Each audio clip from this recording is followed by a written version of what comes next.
এমন একজন মানুষ ছিলেন যার ভয়ে একসময় কেঁপে উঠত এশিয়া থেকে পুরো ইউরোপ, যাকে বলা হয় আধুনিক বিশ্বের নির্মাতা।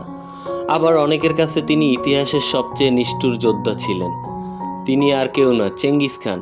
আজকে আমরা এই ভিডিওতে জানাবো ঘোর সর্দারদের দেশ মঙ্গোলিয়া এবং সেই সাম্রাজ্যের মহানায়ক চেঙ্গিস খানের অবিশ্বাস্য একটি গল্প। চেঙ্গিস খানের আসল নাম ছিল তেমুজিন। তার ছোটবেলা ছিল চরম সংগ্রামের, কারণ খুব অল্প বয়সে তার বাবাকে বিষ খাইয়ে মেরে ফেলা হয়েছিল। মঙ্গোলিয়া মূলত একটি ল্যান্ডলকড দেশ, চারপাশে কোনো সমুদ্র নেই। এখানকার মানুষ মূলত যাযাবর ছিল, যারা ঘোড়া চালানো ও তীর ধনুক চালানো ছিল তাদের অজেয়। তিনি ইতিহাসের সবচেয়ে বড় নিরবিচ্ছিন্ন সাম্রাজ্য তৈরি করেছিলেন। বর্তমানে মঙ্গোলিয়া একটি শান্ত দেশ, যার রাজধানী উলানবাটর। এখানে সেখানে চেঙ্গিস খানের দেবতার মতো সম্মান করা হয়ে থাকে দেশটিতে। ইতিহাসে এমন কিছু নাম আছে যারা চিরকালই বেঁচে থাকে। কারো কাছে তারা তাস, আবার কারো কাছে তারা দেশ গড়ার কারিগর। আজ থেকে প্রায় 800 বছর আগের মধ্যে এশিয়ার এক যাযাবর বালক পৃথিবীর মানচিত্র বদলে দিয়েছিল। তার ঘোড়ার খুরের শব্দে কেঁপে উঠত এশিয়া থেকে ইউরোপ পর্যন্ত বিশাল সাম্রাজ্য। তিনি আর কেউ নন, তিনিই সেই চেঙ্গিস খান। আজ আমরা ফিরে যাব সেই ধূসর মরুভূমি আর নীল আকাশের দেশ মঙ্গোলিয়ায়। জানাবো কিভাবে একটি সাধারণ ছেলে হয়ে উঠল পৃথিবীর সবচেয়ে বড় সাম্রাজ্যের অধিপতি। 1162 সালে মঙ্গোলিয়া খন্তি পর্বতমালায় জন্ম হয় এক শিশুর, যার নাম রাখা হয়েছিল তেমুজিন। তার শৈশব মোটেও রাজকীয় ছিল না। মাত্র 9 বছর বয়সে তার বাবাকে বিষ খাইয়ে হত্যা করা হয়েছিল। তেমুজিনের পরিবারকে তাদের গোত্র থেকে বের করে দেওয়া হয়। দিনের পর দিন তারা ইঁদুর বা বুনো ফল খেয়ে বেঁচেছিলেন। এমনকি তেমুজিন একবারও তার নিজের সৎ ভাইকে হত্যা করেছিলেন খাবারের দণ্ডে। এই কঠিন সময়গুলো তাকে শিখিয়েছিল যে পৃথিবীতে শুধু শক্তিশালীরাই টিকে থাকে। তৎকালীন মঙ্গোলিয়ানরা ছিল ছোট ছোট অনেকগুলো যাযাবর গোত্রে বিভক্ত। তারা নিজেদের মধ্যেই সবসময় মারামারি করত।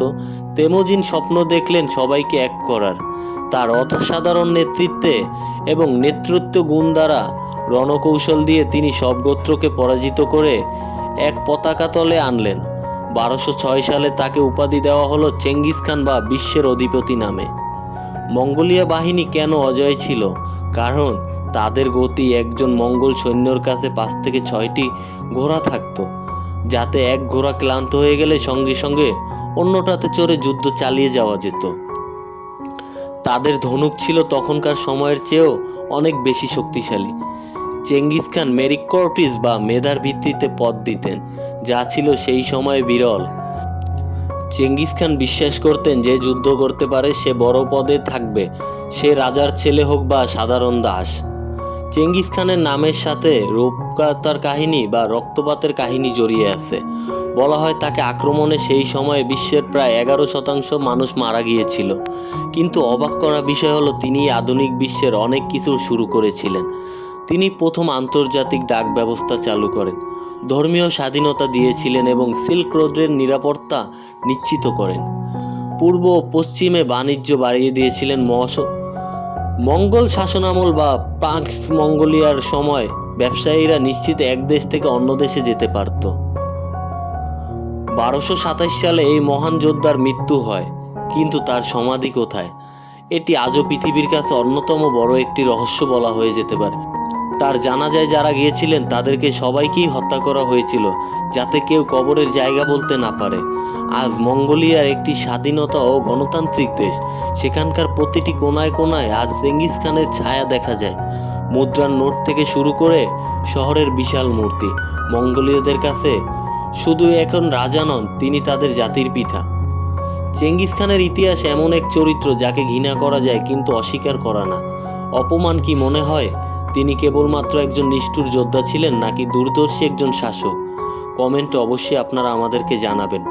ভিডিওটি ভালো লাগলে একটা লাইক দেবেন এবং আপনাদের পরবর্তী ভিডিও দেখতে সাবস্ক্রাইব করে পাশে রাখুন আমাদেরকে। দেখা হবে পরের পর্বে। আপনারা ভালো থাকবেন, সুখে থাকবেন। ধন্যবাদ। আসসালামু আলাইকুম।